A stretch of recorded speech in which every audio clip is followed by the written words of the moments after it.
G'day, this is Phil from Marine Rescue Hawkesbury with another tips and tricks. Look, a few weeks ago we showed you some footage around our local area of vessels that had flooded and sunken. Many of those were tinnies and small vessels. We thought we'd produce this video for our local community on Hawkesbury and beyond, and also to thank our over 5,100 followers now to Marine Rescue Hawkesbury. So thanks for watching. Now today's topic is bilge pump systems in tinnies and small boats.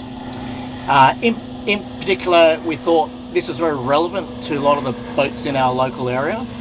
We know there are many more sophisticated bilge systems, high low water alarms, etc. But today we're going to show you some tips and tricks around very basic systems. Now you can always refer to your vessel manual or a marine electrician if you need some more help on this. So today we'll give you some basic information. So a bilge pump system, obviously you'll find it pretty low in the boat, being in the bilge. And it's a very simple circuit. If you think about something similar to a light circuit, you have a battery. It's normally protected by a fuse, and you'll have an ignition protected pump or bilge pump, as well as a float switch. So the switch is literally a switch. Being a float switch, as the water rises, the float will rise with the rising water and make the switch, which closes the circuit and causes the pump to run. And then you've got this hose which then transits the water out of the vessel. So there are a few things to look out for before we get there. Bilge pump switches. So this particular one is known as a caged switch or float switch, and the difference is that some bilge switches are actually exposed and you can actually see the float moving up and down.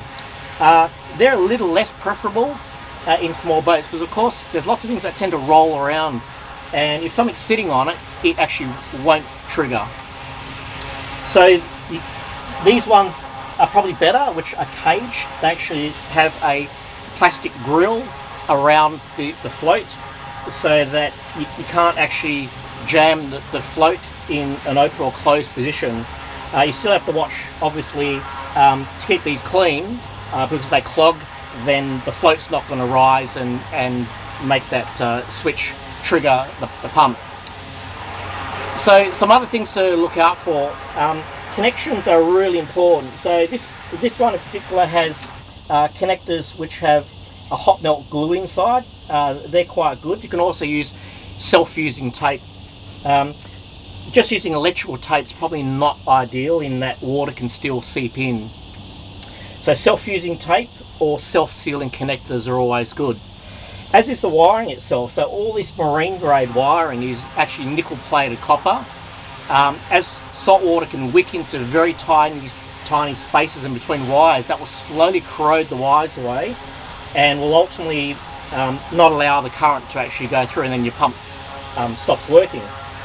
So marine grade wiring is nickel plated, and when you strip the wires back, you'll see that it's a silver colour rather than seeing copper, which corrodes unless it's nickel plated. So that's the difference with marine wiring. So the other really common things of why these things don't work, the outlet tube, if they kink, it won't allow the water to pump out. Sometimes they can actually become detached, and the open end is actually sitting inside the boat, and all you're going to do is you're literally just going to recycle the water inside the boat, and that water is not actually going to go outside of the vessel. The other thing to be wary of is how it's actually wired. So we've seen some vessels where everything electrical is on the battery post, and then when people exit their vessel and park it up overnight, they disconnect everything. That means that your bilge pump is disconnected as well. Obviously, if it rains as heavy as it has not too long ago, the bilge pump's not going to be working, and your vessel is going to be very quickly overwhelmed by the amount of water and ultimately become unstable and sink. So it's actually important in most vessels, when properly wired, the bilge system is always live and connected to the battery, whilst all the other systems are generally isolated or turned off. That means the bilge system will always be able to run. If you are afraid that it can deplete your battery, like let's say if it's raining for a week, you can use things like a solar battery, but if you're going to have sustained periods of clouds or rain, you probably want to just get someone down on your vessel and just check it, possibly even charge your battery up. Just make sure there's enough battery power for that bilge pump to run during those cloudy or rainy days. The other thing you can possibly do is just to keep the battery topped up. You can buy self-contained solar panels that you just clip to the battery. They're designed for that purpose. Probably don't go for something too cheap, because some of those solar panels will allow back current, which means that during the night it'll actually start to drain your battery. So buy one that's of reasonable quality, and again, if you're a bit unsure, just check in with your local marina or an electrical marine electrician for a bit more advice. Anyway, so check these out, make sure they're working, save yourself the effort, and no one wants to come back and see their tender or small boat underwater.